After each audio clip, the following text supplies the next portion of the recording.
Hello everyone and welcome to today's live at lunchtime volunteer training. Hopefully everyone can hear me fine today. I am not at home, I am in the shelter, so it's a little bit louder and I'm also on a different computer. So we're a couple minutes before the noon hour, but I'll just go ahead and get started. Today our topic is going to be talking about Trap-Neuter-Return. You will hear us calling that TNR here at the shelter. Um, every single week we have a lot of feral cats in the area coming in. So this is just kind of going over the process that we go through to get them altered, what we do once they're in our care, things like that, and also how you guys can get involved with it if that's something you're interested in. So this is probably a number one question I always get asked whenever I talk about TNR, whether it's just randomly throughout the building when I'm here or during orientations when I talk about the feral cat room. So what the heck is TNR? TNR is Trap, Neuter, Return.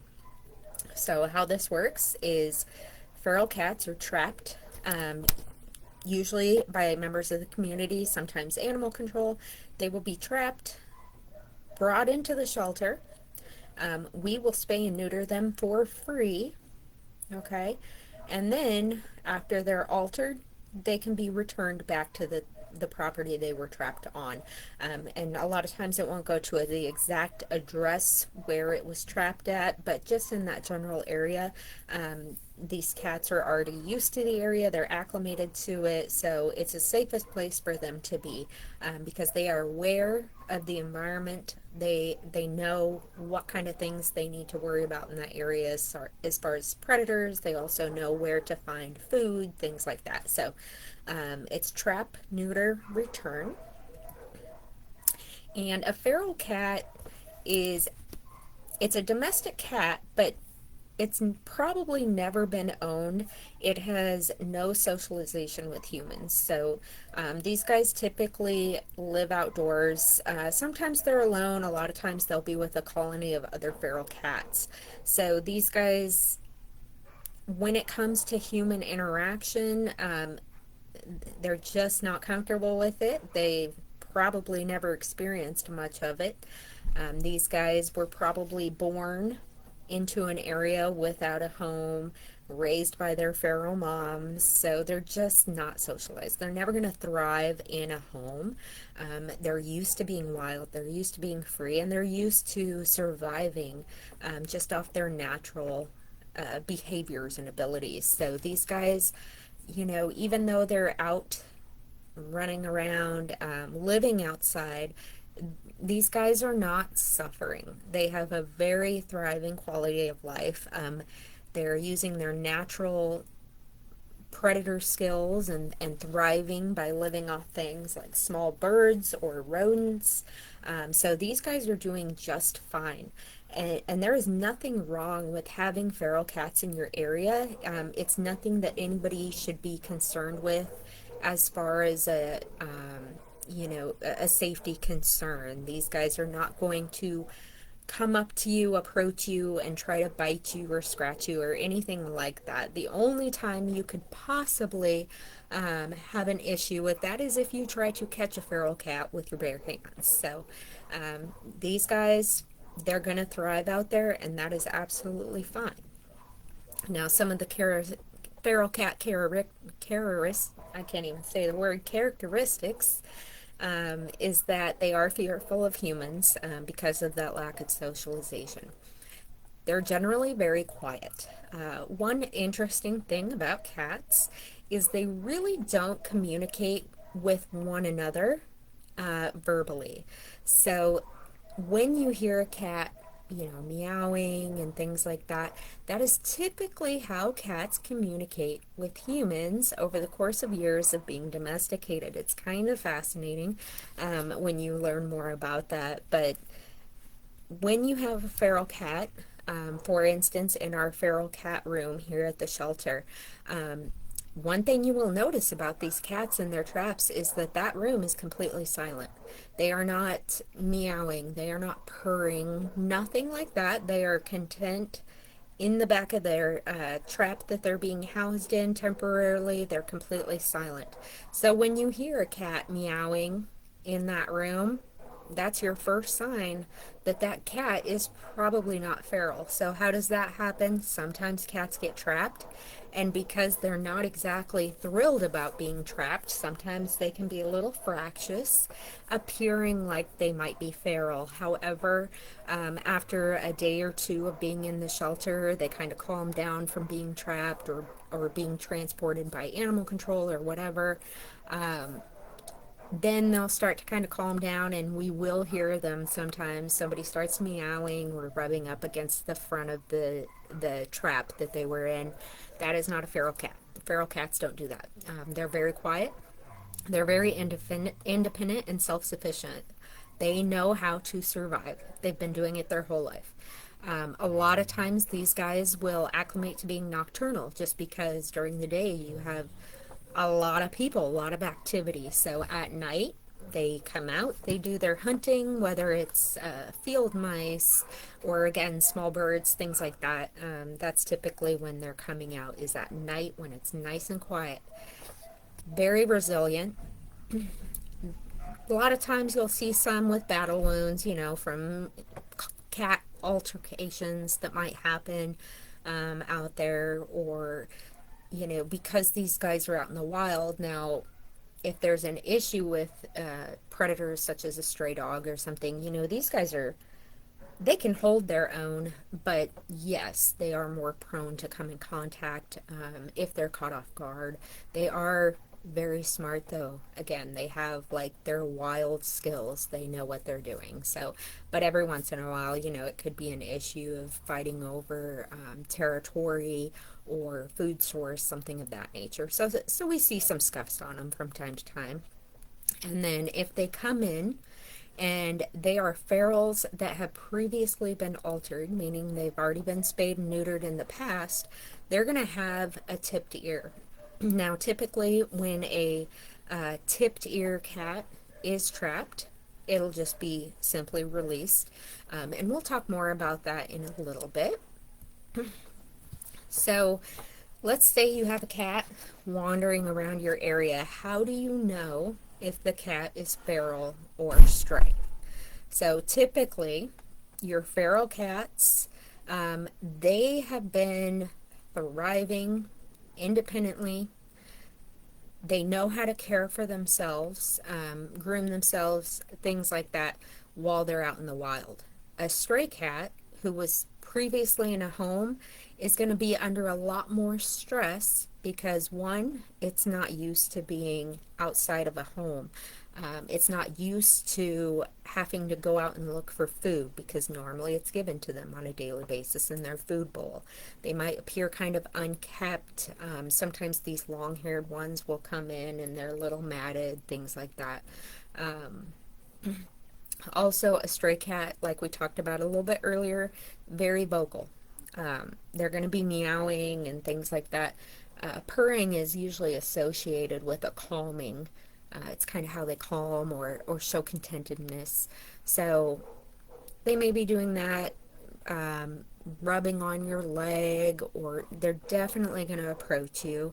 That's a given. If it comes up to you, it's a stray cat, not a feral cat. But again, the vocalization and things like that. So that's a good indication of whether they are stray or feral. Ferals are not going to approach you wanting to be pet or fed. So every week, once a week, usually on Wednesdays, we are going to do our surgery day for all the feral cats. So this is kind of what it looks like out there. We usually have, depending on the week, how busy it is, it could be 20 cats, it could be 35 cats. Lately, it has been pretty busy with ferals for whatever reason. So we have seen an increase as of lately. But these guys are going to come in and they are kept in their traps. One, we are not able to safely handle them. Okay, so we cannot put our hands on these cats without getting bit, scratched, things like that. So we're keeping them in there. Now the front of the cage, we are able to lift that up just a little ways, about an inch or so. We use tongs to pull their food and water bowls out. We use cat food cans that we have recycled as their food and water. And that way we can put those tongs and we can move those in and out of their kennel to feed them, to water them. And the same thing with the bottom of their kennels. They're going to have some puppy pads lining the bottom of the kennel. There's not enough space for a litter box in there, so that's how we change out the puppy pad as well, is just using those tongs and things.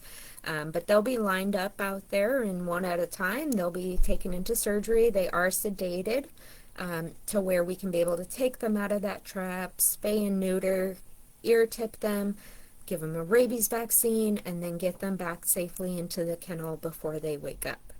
Because like I said, these guys are wild, and we don't want to have 20 bite cases every Wednesday. So this is kind of what it looks like out there.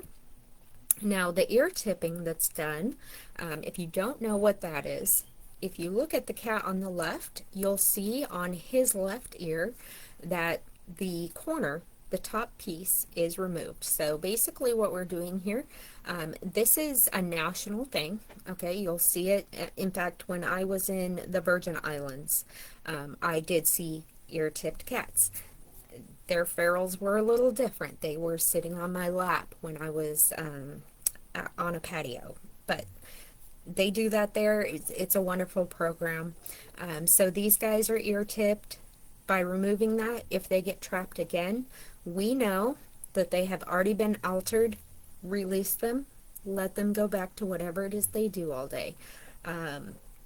It's a great way to kind of be able to get eyes on them and know whether or not they need altered before we actually bring them in. So also, if you're out and about in the community, you know, maybe you're somewhere with barn cats or a restaurant that has a colony or something like that where they're out and about. If you see that ear tip, you know, one, they're feral. You don't need to approach them and try and pet them. And two, they are not out there making babies, which is the biggest issue with feral cats. Now, when it comes to TNR, why do I bring this up in regards to volunteer training? Well, that is because a lot of volunteers are helping us with our TNR program. So not only are you guys able to trap if that's something you're interested in, if that's something that's an issue in your area, but coming in, oftentimes we might need help transferring them out to the surgery building on Tuesdays. We might need you to assist, you know, if they need any help inside the shelter with them. We do have a lot of volunteers that have been helping with our TNR program for the last decade. So they're very knowledgeable. We have a couple that do take care of the ferals that we have here at the shelter in regards to, you know, feeding and watering and changing out puppy pads and stuff. The biggest thing that we need volunteers help with is returning them back to where they were trapped. So a lot of folks will trap them on their property, call animal control to pick them up. Animal control will go out there, grab them, bring them in. We do the surgery, vaccines, all of that, and then after the surgery day, we need volunteers to take them back out to the area that they were trapped and release them. I know a lot of folks have commented about how exciting it is and kind of liberating to release them back, because when you release them out to where they came from, just to see them, I guess you could say, in the wild is kind of a fun thing to watch. Super easy. It's just a matter of transporting. It could be to Spring Branch. It could be to Canyon Lake. So if you guys are ever interested in any of these opportunities, maybe you live in some of those outer areas like Canyon Lake or Spring Branch, you can go onto our website hsmba.org/TNR. There's going to be a lot of information about all things TNR and ferals on there. If you want some more information, you can also email tnr@hsmba.org. Jenna or EJ will reach out to you and answer any questions you may have in regards to, trapping on your property if there's ferals in your area, or if you want to help with releasing them back to their areas after surgery. Also on our website, you can find this information here. So every once in a while, you're going to have some trapped cats that come in that are not allowed back in the area they were trapped for whatever reason. Now, feral cats, even though they're never going to curl up in your lap, probably, they are wonderful working cats. They are amazing for pest control. Um, I have one, not necessarily feral, but she is the queen of hunting gophers. And she's probably saving my property from becoming a gopher sinkhole, and I love her dearly. She's wonderful. She does leave them on the back porch outside my back door, so I can see her accomplishments. However, they are amazing at what they do. So there are some tips available if you guys are interested in having a working cat or even a colony in your area. When they can't go back, they have to be adopted out as working cats. Okay, we cannot adopt them out as pets for obvious reasons. So that is where we rely on businesses, farmers, ranchers, anybody who wants free pest control. You can adopt these cats for free. Okay, just so they can have a nice, safe place to go out there and thrive on their own.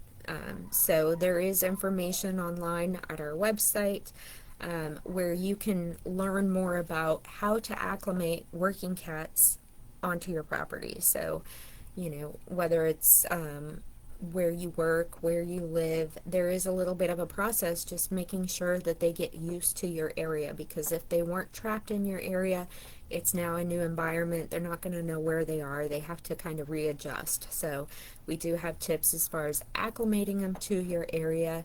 And Jenna and EJ are so knowledgeable in all things feral. So if you guys have any questions in regards to this, they can give you far more information than I can about feral cats. But anything you could possibly need to be able to bring in a working cat to your area, they can provide you with everything you need. Tips, supplies, whatever you need. It gives these guys a second chance. There's nothing wrong with a feral cat. They are not a problem. They're actually amazing, again, for pest control especially, and to keep other stray cats away, because they're gonna take that area.